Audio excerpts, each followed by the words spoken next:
ऊंचाई 14 सेंटीमीटर एवं लंब वृत्तीय बेलन का वक्रता पृष्ठीय क्षेत्रफल 88 सेंटीमीटर स्क्वायर है। एक क्या है, लंब वृत्तीय बेलन है जिसकी ऊंचाई दिया है कितना, 14 सेंटीमीटर, ठीक है, और उसका वक्र पृष्ठीय क्षेत्रफल भी दिया हुआ है।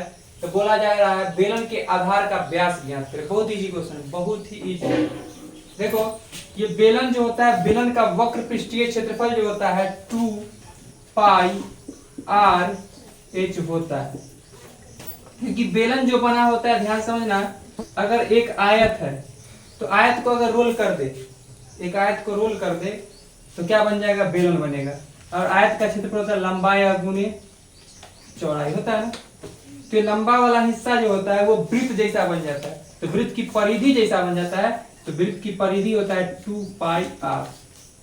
और जो बेस मतलब ये बी मतलब क्या, ब्रेथ जो है, चौड़ाई जो है, अब कन्वर्ट हो जाता है ऊंचाई में। क्या में कन्वर्ट हो जाता है, ऊंचाई में। तो लंबाई गुने चौड़ाई, तो क्या हो जाएगा, देखो ना, लंबाई गुने चौड़ाई होता है पूरा। लंबाई की जगह पर 2 पाई आर और उच्च देखो ना, लंबाई गुने चौड़ाई, चौड़ाई की जगह पर कितना, h, तो बन गया ना फॉर्मूला 2 पाई आर h।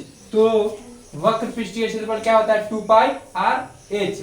तो हम लोगों को पता क्या चीज है, त्रिज्या और क्षेत्रफल, सॉरी त्रिज्या कहते हैं, ऊंचाई और क्षेत्रफल। तो जो दिया हुआ है लिखते हैं, क्या लिखते हैं, लंब वृत्तीय है ना, तो लिख देते हैं लंब वृत्तीय बेलन की ऊंचाई, ऊंचाई जिसको हम लोग डिनोट करते हैं h से, वह कितना है, 14 सेंटीमीटर। ये फॉर्मूला था, मिटा देना, ठीक है, ठीक है, 14 सेंटीमीटर है। और क्या दिया हुआ है, निकालना क्या है, आधार का व्यास ना, लिख देते हैं, माना कि आधार का व्यास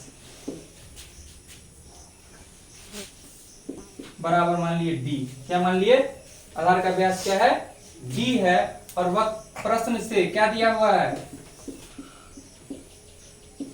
लंब वृत्तीय बेलन का वक्र पृष्ठीय क्षेत्रफल, वक्र पृष्ठीय क्षेत्रफल हम लोगों को ज्ञात है 88 सेंटीमीटर स्क्वायर। और लंब वृत्तीय बेलन का वक्र पृष्ठीय क्षेत्रफल क्या फॉर्मूला जानते हैं, 2 पाई आर एच। तो इसकी जगह पर हम रख सकते हैं 2 पाई आर एच बराबर किसके, 88 सेंटीमीटर स्क्वायर के।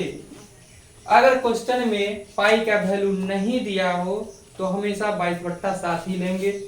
तो 2 की जगह 2, पाई का वैल्यू 22/7, और रेडियस तो नहीं पता, छोड़ दिए आर, ठीक है। और बराबर गुने एच, तो एच की जगह पर कितना है, हाइट 14, तो 14 सेंटीमीटर बराबर 88 सेंटीमीटर स्क्वायर। क्लियर है। देखो 7 के बारे में 7 दूनी 14, 22 दूनी 44, 44 दूनी 88, कितना आ गया, 88 आर सेंटीमीटर बराबर 88 centimetre square. This implies r बराबर 88 सेंटीमीटर स्क्वायर। जो सट्टा मारे फट्टा डाले बट्टा में 88 है वो सेंटीमीटर स्क्वायर, सेंटीमीटर कैंसिल, 88 एकम 88, इसलिए रेडियस बराबर कितना आ गया, 1 सेंटीमीटर।